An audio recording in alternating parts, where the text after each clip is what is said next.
তো hello guys, আপনারা সবাই জানেন যে হবুর মার্ডার হয়ে গেছে। এখানে আজ থেকে দুদিন আগেই এখান থেকে হবলের তারাকন নিয়ে যাই হোক মেরে ফেলেছে।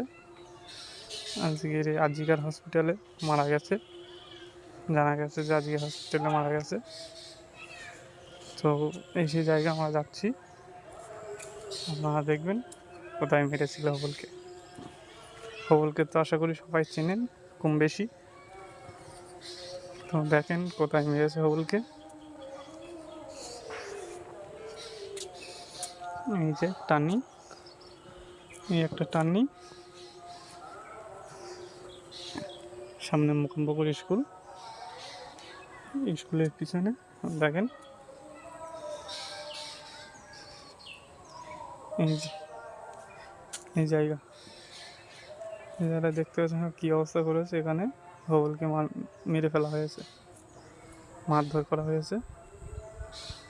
যাই হোক আমি ভিতরে ঢুকছি না, আপনাদেরকে এখান থেকে দেখাবার এগোচ্ছি। দেখেন ঠিক এই জায়গাটায় হবলকে মারা হয়েছে। তো আজকের ভিডিওটা এই পর্যন্ত থাকলো।